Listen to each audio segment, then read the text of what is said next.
বাংলায় নিজেদের মধ্যে কথা বলায় তাদেরকে বাংলাদেশি তকমা দিয়ে রাজস্থানে আটকে দেওয়া হয় বাংলার 300 থেকে 400 জন শ্রমিককে। এমনটা জানতে পেরে দারুণ ক্ষোভ প্রকাশ করেন রাজ্যের মাননীয় মুখ্যমন্ত্রী মমতা বন্দ্যোপাধ্যায়। রাজস্থানে যাদেরকে আটকে দেওয়া হয়েছে তারা সকলেই উত্তর দিনাজপুরের ইটাহারের মান্নাই অঞ্চলের খিসাহারের বাসিন্দা। তাদের সঙ্গে রাজস্থান সরকার যা ব্যবহার করেছে সেটা মোটেই ভালো লাগেনি। ফলে তারা সেসব দুর্দশার কথা ফোন করে ইটাহারের বিধায়ক মোশাররফ হোসেনকে জানিয়েছেন। তবে বিধায়কের কাছ থেকে মুখ্যমন্ত্রী জানার পর তিনি রাজ্যের মুখ্য সচিবকে রাজস্থানের মুখ্য সচিবের সঙ্গে কথা বলতে নির্দেশ দিয়েছেন। পাশাপাশি বিষয়টি প্রধানমন্ত্রীর নজরে আনবেন বলে জানিয়েছেন। এ ব্যাপারে মুখ্যমন্ত্রী বলেন, কয়েকদিন আগেও বিভিন্ন জেলার অনেক লোককে নিয়ে এসেছেন।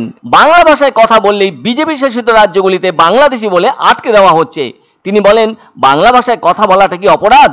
মুখ্যমন্ত্রী এবার একটা পরিসংখ্যান ধরে বলেন, পশ্চিমবঙ্গে পরিযায়ী শ্রমিক রয়েছে 1.5 কোটি। দেশের সব রাজ্যের লোক আমাদের রাজ্যেও কাজ করে, আমরা তো তাদেরকে অপমান করি না। বাংলা ভাষায় কথা বললেই বাংলাদেশি তকমা দিয়ে আটকে দেওয়া হচ্ছে, এটা ভীষণই দুর্ভাগ্যজনক ব্যাপার। বাংলায় যারা কথা বলে তারা কি অপরাধ করেছে? মমতা বন্দ্যোপাধ্যায় বলেন, যারা 1971 সাল পর্যন্ত ভারতে এসেছেন তারা তো ভারতের বৈধ নাগরিক। তিনি বলেন, কিছু রাজ্য আমাদের রাজ্যের মানুষের সঙ্গে খারাপ ব্যবহার করে, আমরা কোনো রাজ্যের মানুষের সাথে খারাপ ব্যবহার করি না। তারা যদি এখানে সম্মান পেতে পারেন তাহলে আমাদের লোকেদের সঙ্গে এরকম খারাপ ব্যবহার করা হচ্ছে কেন? তারা তো ভারতের বৈধ নাগরিক, তাদের সব প্রমাণপত্র আছে। মুখ্যমন্ত্রী বলেন, এভাবে যদি চলতে থাকে তাহলে খুব কড়া প্রতিবাদ হবে। আমার মনে হয় প্রধানমন্ত্রী বিষয়গুলি জানেন না। তিনি যুক্তি হিসেবে বলেন, তামিলনাড়ুতে অনেকে আছেন যারা সিংহলি ভাষায় কথা বলেন, তাহলে তাদেরকে কি শ্রীলঙ্কায় পাঠিয়ে দেওয়া হবে? গোর্খারা তো নেপালি ভাষায় কথা বলেন, তাহলে তাদেরকে কি নেপালে পাঠিয়ে দেওয়া হবে? এটা অত্যন্ত অন্যায়।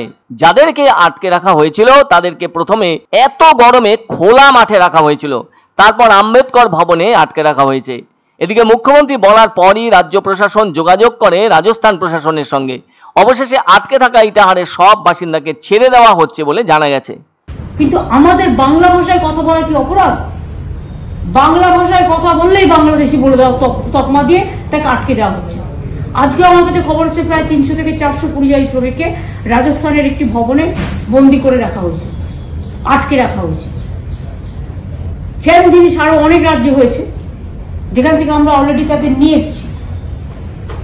এটা খুব দুর্ভাগ্যজনক ব্যাপার। তো আমি যদি গুজরাটে যাই আমি গুজরাটি ভাষায় কথা বলি, আমি যদি রাজস্থানে যাই আমি হিন্দি ভাষায় কথা বলি যেটা জানি, আমি যদি বিহারে যাই আমি হিন্দি ভাষায় কথা বলি, আমার তো কোনো আপত্তি নেই। বাংলা ভাষায় যারা কথা বলে তারা কি অপরাধটা করেছে এই বিজেপি সরকারের কাছে, যে তাদের সবাইকে বাংলাদেশি আখ্যা দিয়ে বন্দি করে রাখা হচ্ছে, তাদের বাংলাদেশে পুশ করে দেওয়া হচ্ছে, তাদের উপর অত্যাচার হচ্ছে। আরে বাংলাদেশি ভাষা আলাদা। বাংলাদেশি যারা 71 মার্চ পর্যন্ত ভারতবর্ষে এসছেন তারা বৈধ ইন্ডিয়ান নাগরিক।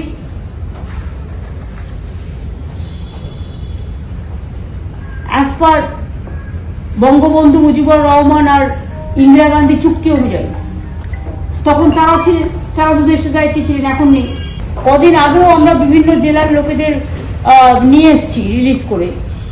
বাংলা ভাষায় কথা বললে বাংলাদেশি বলে বিভিন্ন রাজ্যে আটকে দেওয়া হচ্ছে বিজেপি স্টেটগুলোতে।